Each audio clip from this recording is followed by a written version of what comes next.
અમિત ખૂટ આપઘાત કેસમાં સરેન્ડર થયેલા રાજદીપસિંહના રિમાન્ડ મંજૂર. કોર્ટે રાજદીપસિંહના 2 દિવસના રિમાન્ડ મંજૂર કર્યા. પોલીસે 10 દિવસના રિમાન્ડની માગણી કરી હતી. રિમાન્ડ દરમિયાન પોલીસે રાજદીપસિંહની પૂછપરછ કરશે.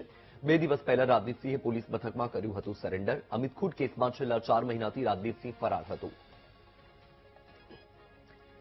વધુ માહિતી મેળવીએ સંવાદદાતા ભાવેશ ફોન લાઈન પર છે. ભાવેશ, રાજદીપસિંહના રિમાન્ડ મંજૂર થઈ ગયા છે. જોકે 10 દિવસના રિમાન્ડની સામે 2 દિવસના રિમાન્ડ મળ્યા છે. શું અપડેટ?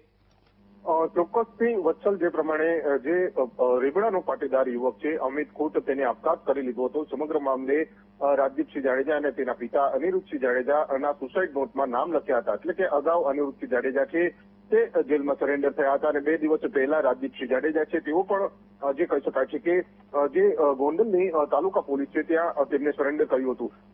તેમની ધરપકડ કર્યા બાદ પોલીસે કોર્ટમાં તેમના જામીન જે કહી શકાય છે કે રિમાન્ડ માટે અરજી કરી હતી. 10 દિવસના રિમાન્ડની માંગણી કરવામાં આવી હતી, પરંતુ 2 દિવસના રિમાન્ડ મળ્યા છે. એટલે કે છેલ્લા 4 મહિનાથી રાજદીપસિંહ જાડેજા ક્યાં ક્યાં છુપાયો હતો, ક્યાં ક્યાં ફર્યો હતો, કોને તેને આશરો આપ્યો છે, આ તમામ બાબતોને લઈને જે પોલીસ દ્વારા વધુ પૂછપરછ છે તે હાથ ધરવામાં આવશે. પરંતુ જે પ્રમાણે આખો કેસ હતો, અમિત ખૂટ નામના જે યુવકે આપઘાત કરી લીધો હતો અને સમગ્ર કેસ છે તે ચકચારી ભર્યો બન્યો હતો અને ત્યારબાદ હવે જે 2 દિવસ પહેલા રાજદીપસિંહ જાડેજા છે તે પોલીસ મથકમાં હાજર થતા હવે કોર્ટે તેના 2 દિવસના રિમાન્ડ છે તે મંજૂર કર્યા છે.